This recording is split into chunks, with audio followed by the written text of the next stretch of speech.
নমস্কার, আমি সুমিতা শাস্ত্রী।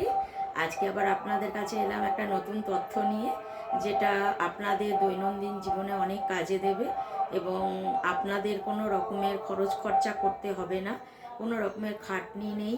শুধু ঘরে বসে ভগবানের নাম জপ করা এবং কী নির্দিষ্ট নিয়মে করতে হবে, কী কী উপকরণ লাগবে, এই বিষয়ে আমি আলোচনা করব।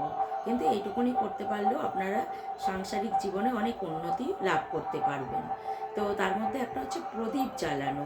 আপনারা প্রত্যেকেই বাড়িতে ধূপ প্রদীপ সব কিছু জ্বালান। পুজো দেবার সময় সকালে সন্ধ্যায় আপনারা নিশ্চয়ই প্রদীপ জ্বালান, কেউ কেউ হয়তো মোমবাতিও জ্বালান। তো যারা প্রদীপ জ্বালান আমি তাদের জন্য বলছি। তো প্রদীপ অনেক রকমের হয়, আপনারা সবাই জানেন। তো তার মধ্যে একটা হচ্ছে যে মাটির প্রদীপ। এবার মাটির প্রদীপ আর আটার প্রদীপও হয়, জানেন তো, আটা দিয়েও প্রদীপ বানানো হয়, যেটা বজরংবলীজিকে দেওয়া হয়। বজরংবলীজিকে এই আটার প্রদীপ দিয়ে পুজো দিলে উনি অনেক তুষ্ট হন।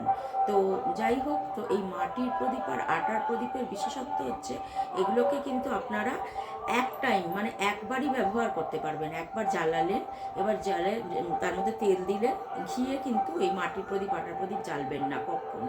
তো তেল দেবেন, তেল দিয়ে জ্বাললেন, সর্ষের তেলই হোক, চামেলির তেলই হোক দিলেন, দিয়ে তিল তেলই হোক দিয়ে জ্বাললেন।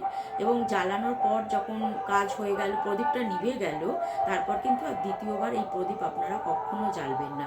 এতে সংসারে অমঙ্গল নেমে আসে। তা প্রদীপ যদি নিভে যায় তাহলে সেই প্রদীপ জলে দিয়ে দেবেন, যেখানে সেখানে ফেলবেন না, মানুষের পায়ে লাগছে এইরকম ধরনের করবেন না, জলে দিয়ে দেবেন।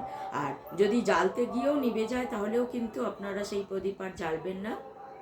আরও যে প্রদীপ আপনাদের আছে, আপনারা একটু বেশি করেই বানিয়ে রাখবেন, সেই প্রদীপগুলো ব্যবহার করবেন। তো এইটা হলো একটা বিশেষত্ব, যে আপনারা এই নিয়মগুলো পালন করুন। তারপরে আবার আপনাদের আরও প্রদীপ বিষয়ে অনেক কিছু তথ্য জানাবো। তো আজকের মতো নমস্কার, ভালো থাকবেন।